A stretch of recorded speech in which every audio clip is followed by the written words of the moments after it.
J'étais sur la route toute la sainte journée. Je n'ai pas vu de doute en toi s'immiscer. J'étais sur la route toute la sainte journée. Et comme chaque mois, on retrouve notre rendez-vous avec l'association La Prévention Routière et c'est Jean-Claude Quenel que nous accueillons dans ce studio. Jean-Claude, bonjour. Bonjour à tous. Bonjour Guy. Dernière émission de l'année. Eh oui, dernière émission de l'année. Avant les fêtes. Ça revient vite, mais oui, avant les fêtes. Donc on aura l'occasion, bien sûr, je vous connais un petit peu, d'en parler longuement. Surtout au niveau de la prévention. Voilà. Et puis on va donc, comme on a l'habitude chaque mois, parler un petit peu de l'accidentologie, avec tout d'abord les chiffres au niveau du national. Oui, donc les chiffres au niveau national, donc on les a. Eh bien, tout est ouvert, on va dire, puisqu'on a moins d'accidents. C'est moins 235 accidents, mais ça fait quand même 4752 accidents. En un mois. Oui, c'est énorme. Sur le territoire national. On a moins de victimes, moins 266, mais il y en a quand même 6198.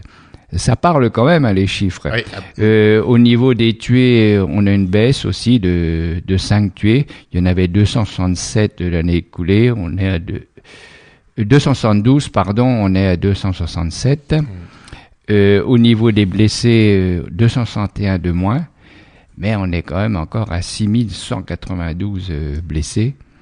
Et des blessés hospitalisés, alors on le dit à chaque fois, blessés hospitalisés, ça peut avoir des séquelles absolument graves. On est à 2265, mais il y en a quand même moins 680 par rapport à l'année écoulée. Donc c'est quand même, au niveau de la gravité, c'est quand même intéressant. Ouais. Il y a quand même une baisse importante. Une baisse, voilà, à la fois des accidents, des morts, des blessés. C'est aussi, ça c'est au niveau national. Voilà, ça c'est au niveau national. Alors qu'est-ce qu'on retrouve en particulier au niveau des accidents? C'est les seniors de plus de 65 ans là, qu'on a. Qui sont les plus impliqués, qui sont en hausse au niveau des accidents. Celle des jeunes adultes, c'est plutôt stable. Donc voilà, on retrouve surtout les seniors et les cyclistes. Donc les cyclistes, à chaque fois, puisque voilà, plus 21% d'accidents, voilà, de progression au niveau des cyclistes. Les piétons, ça c'est stable. Mais bon, à chaque fois, c'est vrai que les piétons. Et puis les cyclistes, c'est pas la bonne saison, c'est pas la bonne période. Il fait noir, il pleut, ils ont pas d'éclairage, ils n'ont pas de visibilité. C'est le problème. Voilà.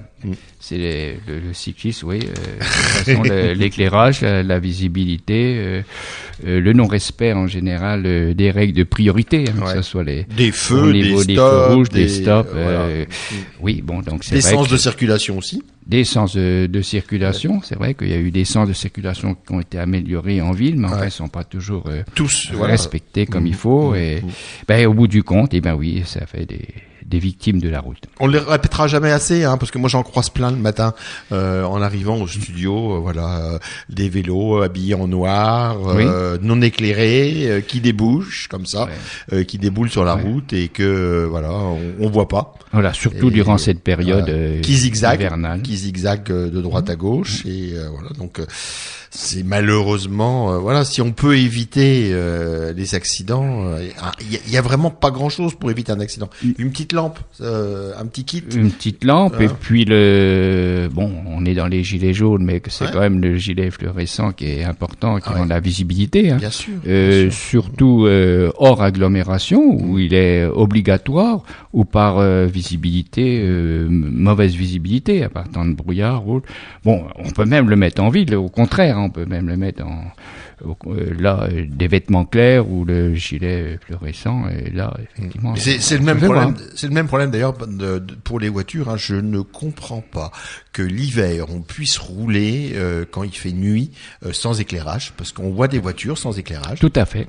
Des vélos sans éclairage, alors qu'il fait nuit, qu'il pleut, que les conditions de visibilité sont pas bonnes parce qu'il y a eu du verglas ou de la glace qui s'est formée sur les pare-brises, qu'on n'a pas nettoyé les pare-brises. Donc c'est dramatique, mais il y a des fois des choses toutes simples qui pourraient éviter des drames. Tout à fait. Bon, c'est vrai que faire vérifier son véhicule l'hiver, parce que des problèmes d'éclairage, des ampoules qui ne fonctionnent pas à l'avant comme à l'arrière, c'est fréquent. C'est tous les ans pareil, avec l'humidité qui arrive, les défauts d'éclairage, puis des fois c'est le mauvais côté qui fonctionne pas. Les essuie-glaces, les pneumatiques, la visibilité, la chaussée qui peut être glissante. Attention, les feuilles. Les feuilles, surtout en forêt, ça rend quand même des chaussées particulièrement glissantes. Et puis on a vu là l'expérience cette semaine avec du gel dans la nuit, même sur un axe important comme la bretelle de contournement de Troyes, il y avait du verglas et il y a plein de voitures qui sont allées dans les décors. D'ailleurs, on a eu des accidents particulièrement graves et on soupçonne effectivement le verglas. Donc voilà, on répétera jamais assez. Des fois, il y a des choses toutes simples qui peuvent vous éviter l'accident. Adoptez-les parce que c'est vrai que c'est un peu idiot de gâcher une vie ou comme ça. Tout à fait. On parle des chiffres du département de l'Aube ? Oui, alors les chiffres du département de l'Aube, ceux d'octobre, oui, parce que ils vont certainement pas tarder d'être publiés, mais on les a pas encore. Donc la dernière fois, on n'avait pas ceux du mois d'octobre. Alors le nombre d'accidents corporels, il est en légère hausse, +1 par rapport au mois d'octobre 2017. Donc ça, c'est par rapport au même mois de l'année précédente. Il y a eu 4 tués qui sont à déplorer, alors que le mois d'octobre 2017 en comptait 1. Voilà, donc forte progression. Oui, forte progression, parce que si on regarde au niveau des accidents, effectivement, il y en a eu un de plus. Donc il y en avait 27 l'année écoulée, il y en a 28 en 2018. Le nombre de tués, il y en avait un, il y en a 4, donc ça fait 3 tués de plus. Le nombre de blessés, 34, 32, donc on est à 2 de moins. Mais alors, c'est quand on regarde les chiffres des accidents qui sont cumulés depuis le début de l'année, depuis le début de l'année 2018, on est à 248 accidents, c'est 45 de plus par rapport à l'année écoulée. Au niveau du nombre de tués en cumulé, là, il y a une amélioration parce qu'on est à 4 de moins.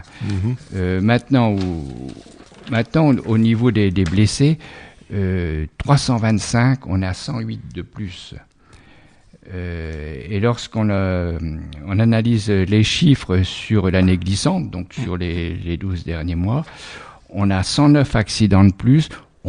On a 2 tués de moins et on a quand même 208 blessés en plus. Comment expliquer d'ailleurs que les chiffres de l'accidentologie s'améliorent au niveau national et se dégradent au niveau de l'Aube ? On n'est pas plus mauvais conducteur dans l'Aube qu'ailleurs ? Non, c'est des problèmes de comportement individuel. C'est individuel. Parce que c'est vrai quand on regarde un petit peu ce qui a été publié dans la presse concernant les infractions à la sécurité routière, donc des infractions qui sont levées par les forces de l'ordre. Donc c'est tous ceux qui ont été contrôlés, mais qui sont fait prendre. C'est ceux qui se sont fait prendre. Oui, donc on a quand même 77 excès de vitesse une semaine, qui ont été relevés en une semaine. Il y a quand même 35 téléphones au volant. Et il y a des choses qu'on ne devrait plus voir non plus, c'est le port de la ceinture de sécurité. Il y a quand même eu 4 infractions de relevés. Les refus de priorité, 9 refus de priorité. Alors souvent, comme on dit, c'est souvent le stop glissé. Donc un stop, on doit impérativement marquer l'arrêt. D'ailleurs, le préfet chaque semaine, le rappelle. Chaque semaine, lorsqu'il donne les chiffres de l'accidentologie, enfin pas de l'accidentologie, mais des PV qui ont été dressés la semaine précédente, il donne à chaque fois un conseil, une mesure de prévention. Et cette semaine, la mesure de prévention, c'est justement ce qu'on appelle le stop glissé. Voilà. Donc, alors le stop, c'est le panneau qui signifie l'immobilisation totale du véhicule. Les roues doivent être complètement arrêtées à la limite de la ligne blanche.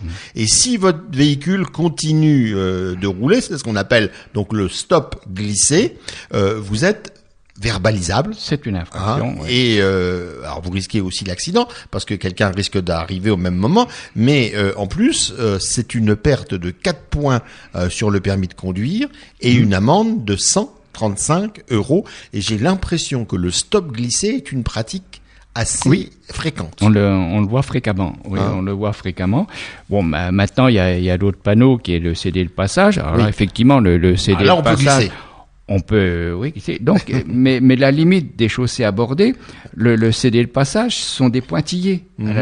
Tandis que le stop, on peut pas se tromper non plus, c'est une ligne continue. Et assez large. Voilà. Donc, on doit marquer impérativement l'arrêt. C'est le véhicule, les roues arrêtées. Ouais, et ça, c'est vrai que, j'ai l'impression qu'on oublie un peu les règles, Oui, bon, c'est ce qui est enseigné au niveau de la conduite par les auto-écoles et autres, mais c'est dommage que ça s'oublie. Et puis les refus de priorité, à chaque fois, on retrouve des accidents qui sont dus à des refus de priorité, en particulier en agglomération. Ouais, donc ça peut être effectivement aussi le stop, ça peut être la balise, ça peut être le feu, ça peut être plein de choses. Le feu, ça peut être... voilà. Alors on parle aussi des conduites sans permis. Oui. Ça, à mon avis, c'est un phénomène qui risque de s'accentuer. Moi, je regarde quand même sur une semaine, ce qui a été contrôlé, 9 faits quand même pour conduite sans permis.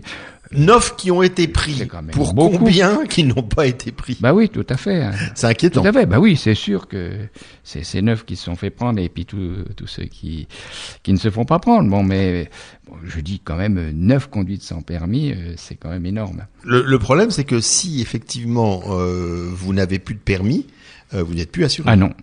Donc si vous arrive un accident, oui, là les choses deviennent graves. Là. Catastrophiques. Oui. Oui. Et puis quand c'est du matériel, d'accord, mais après c'est quand il y a des blessés ou plus. Ouais. Soyez prudents quand même. On le répétera jamais assez et on le répète notamment régulièrement dans ce rendez-vous mensuel avec l'association La Prévention Routière. On va faire une petite pause musicale et puis on se retrouve juste derrière avec Jean-Claude. Jean-Claude qui va nous donner quelques bons conseils pour bien passer les fêtes et les vacances de Noël. C'est un grand classique, Chico Buarque pour la bossa. On va essayer de pas trop danser la bossa en volant parce que c'est pas non plus conseillé dans notre rendez-vous mensuel avec l'association La Prévention Routière et c'est Jean-Claude Canet. Alors Jean-Claude, on vient déjà de faire un point sur l'accidentologie. On va partir en vacances dès vendredi pour une dizaine de jours, quinzaine de jours et là le problème va se poser parce que toutes les zones partent tout en même temps. Oui. Donc ça veut dire qu'il va y avoir du monde sur les routes. Oui, donc il y aura les 3 zones en même temps, donc déjà à partir de vendredi. Donc de vendredi jusqu'au 6 janvier. Oui, ça va rouler. Bon, il y a surtout pour ceux qui vont rejoindre la montagne où ils risquent de rencontrer soit des chaussées glissantes. Et il y a de la neige. Et de la neige. Et de la neige. Donc il faut bien penser à vérifier son véhicule, à faire le tour au niveau de l'éclairage, au niveau des essuie-glaces, au niveau des pneumatiques. S'équiper, éventuellement, parce que si vous arrivez au bas du col et qu'on vous dit chaîne obligatoire et que vous n'avez pas de chaîne. Oui, c'est embêtant parce que s'il y a le panneau B26 là qui dit chaîne obligatoire, donc il faut s'arrêter sur le côté et mettre les chaînes. Il existe des chaussettes aussi. Bon, mais il y a des chaussettes, certaines chaussettes sont autorisées, d'autres pas pour remplacer les chaînes. Là, faut bien se faire renseigner au niveau mais bon, c'est bien moins résistant que les chaînes. Donc, panneau B26, faut se mettre sur le côté. C'est signalé, on est avisé, mais il faut mettre les chaînes. C'est une obligation. Ouais. Et même si vous avez acheté une boîte de chaînes avec montage facile, moi je vous donne le petit conseil, essayez avant quand même. Oui, parce que le montage facile, c'est sur la boîte. Oui. Mais montage facile, c'est pas sur le pneu. Il faut prendre un peu de temps avant de partir et puis essayer de les installer, les chaînes. Et puis bon, ce qu'il faut savoir, faut rouler très lentement, à 30-50 km/h maximum, et c'est interdit sur les autoroutes. Absolument. Donc voilà.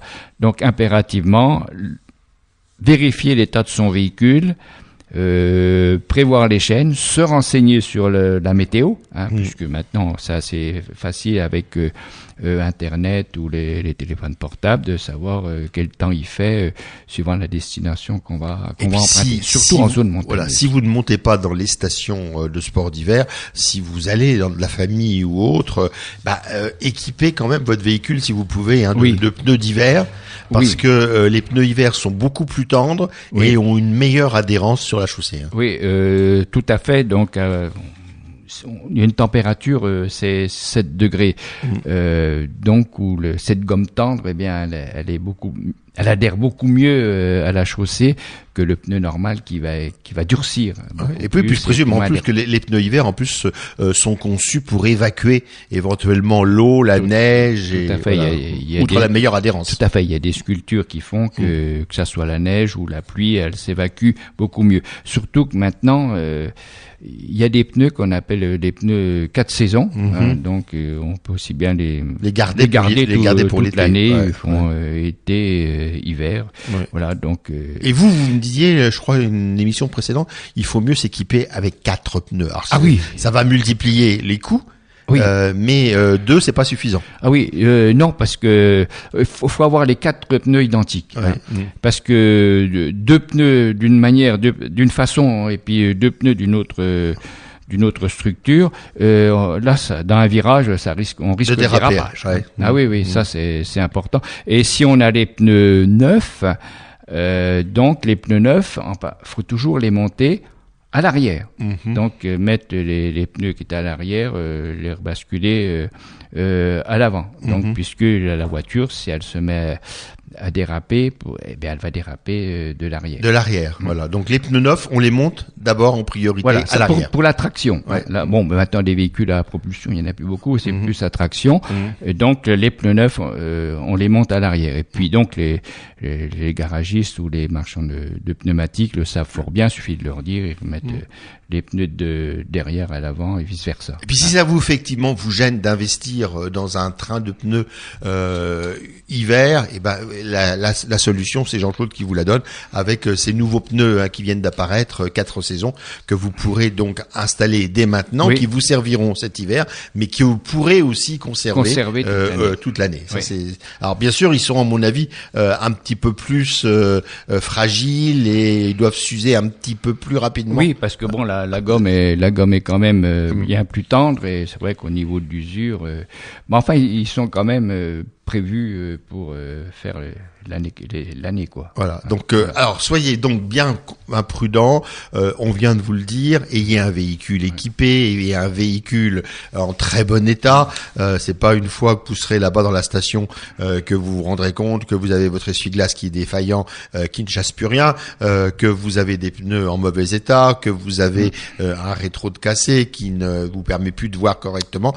Partez avec un véhicule en bon état. Ah oui, c'est important. Puis bon, faut prévoir quand même à l'intérieur du véhicule, quand même des vêtements chauds, de l'eau. On sait jamais, ça arrive. Ça arrivait combien d'années on était bloqué sur des blocages sur l'autoroute. Le temps que toutes les secours, tout ça se mette en place. Ou des fois on peut rester plusieurs heures à l'intérieur du véhicule avant que la circulation soit rétablie. Prenez les paquets de gâteaux, ça faut prenez prévoir. un peu de boisson. Surtout si on a des enfants, ou des animaux à l'intérieur du véhicule. Le pneu clouté, souvent on m'en parle. Il existe toujours. On peut toujours mettre le pneu clouté. Bon, ici on le voit pratiquement plus souvent, mais ça se vend encore? Oui, ça doit encore se trouver. Peut-être dans les zones où les chaussées sont plus verglacées, mais ça existe encore. L'usage est limité néanmoins, puisque son utilisation n'est autorisée qu'entre le 11 novembre et le dernier dimanche de mars de l'année suivante. Et la vitesse, donc, qui était limitée avant 90, maintenant elle va être limitée à 80. Et donc, il faut mettre un disque comme quoi, effectivement, on est équipé de pneus cloutés. Voilà, ça c'est important aussi. Voilà, mais jusque-là, ça existe toujours. Il n'y a rien qui n'est encore interdit de rouler avec des pneus cloutés. Mais ça se voit beaucoup moins. Ce qui risque de changer, on en parle régulièrement l'hiver. Bon, c'est vrai que là, avec le problème des gilets jaunes, c'est pas revenu sur l'actualité, mais c'est qu'effectivement, on risque d'obliger maintenant les automobilistes français à avoir un train de pneus hiver. Oui, on en parle. On en parle de plus en plus. Parce que d'autres pays européens sont comme ça. En Allemagne, c'est une obligation. Hein. Et donc là, j'ai vu un article récemment. Oui, de toute façon, on reparle. Obliger les pneus hiver. Les pneus hiver sur les véhicules à partir d'un certain mois. On a compris, donc c'est important de rouler avec un véhicule en bon état. Oui. C'est aussi important de rouler avec un conducteur en bon état. Oui, je vois ce que Guy veut dire. Oui, c'est vrai qu'on va arriver aux périodes de fêtes, hein, Noël, les réveillons. Je veux pas dire, je répète à chaque fois, je veux pas dire de pas faire la fête. Mais si on a fait la fête, il faut s'organiser. Il faut s'organiser, surtout au niveau de la consommation d'alcool, trouver une solution, soit bien rester sur place, soit qu'il y en a des conducteurs qui, ma foi, est raisonnable, ne va pas consommer d'alcool ou juste pour pas dans les limites d'un ou deux verres sur l'ensemble du repas. Ou alors se faire ramener par un taxi ou trouver une solution pour rentrer, mais surtout ce qu'on dit rentrer en vie.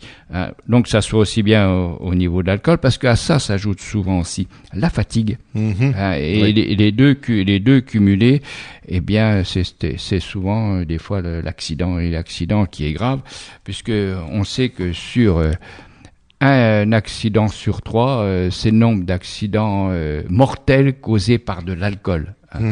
Donc, et puis la nuit, on passe à 1 sur 2 les week-ends, et n'oublions pas surtout les jours de fête, les jours de réveillon. Ouais. Donc, on fait la fête, c'est agréable, mais il faut savoir bien trouver une solution pour pas conduire le véhicule si on n'est pas en état de le faire. Ouais, puis il y a un mode très simple, c'est d'aller chez son pharmacien. Acheter des éthylomètres, des éthylotests, et on peut donc savoir si on est capable ou pas capable de prendre le volant. Voilà, donc il y a les éthylotests, encore les ampoules chimiques là, et puis il y a les éthylotests électroniques maintenant qui ont un coût raisonnable et qui permettent effectivement de.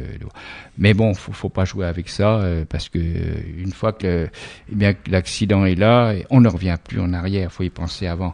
Donc, il vaut mieux trouver une solution avant de partir. Et puis à ça s'ajoute, comme je le disais, la fatigue. Faut bien penser aussi à la fatigue. Et puis, si on a une grande distance à faire, c'est pas raisonnable de faire la fête, de se coucher, enfin pas de se coucher, de veiller tard ou tôt, et puis de reprendre la route après sur un long trajet parce que la fatigue s'est accumulée et on risque de piquer du nez et on risque encore l'accident. Oui, parce que on parle aussi de l'alcool, mais souvent dans ces soirées-là aussi, il y a des consommations de stupéfiants et puis les deux mélangés, ça fait pas bon ménage.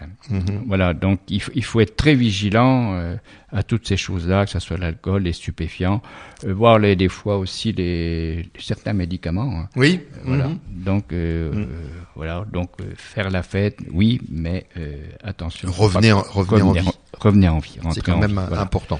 Et ça, faut impérativement y penser. Ouais. On a tout dit ou pas?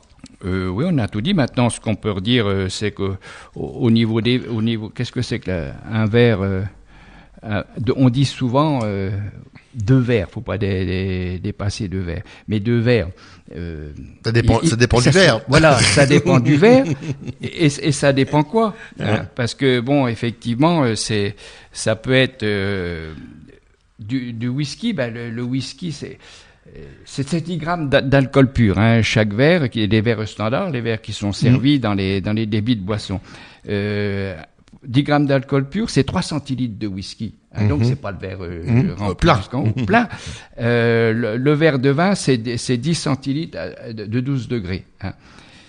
Donc voilà, un verre, c'est une coupe de champagne, ça correspond exactement aussi à un verre de vin à 10 centilitres à 12 degrés. Donc, c'est surtout des fois les alcools forts, le whisky ou autre, on a tendance à mettre des doses. Pas tout ce qui est, voilà. Donc là, il faut être très vigilant avec ces verres. Ouais. Donc, 2 verres, pour éliminer déjà un verre, faut au moins 1h30. Hein. Donc, si on en rajoute un deuxième sur le temps, c'est pour ça qu'il est bon avant de partir, même si on n'a pas consommé beaucoup, de se contrôler, de se tester. Voilà. Bon, on a tout compris. Il nous reste plus qu'à vous souhaiter de bonnes fêtes de fin d'année. Et puis nous, on vous retrouve entier, vivant, en janvier pour un nouveau rendez-vous avec Jean-Claude Quesnel. Voilà, bonne fête de fin d'année à tous. Et puis soyez prudents. Au revoir. Voilà, au revoir.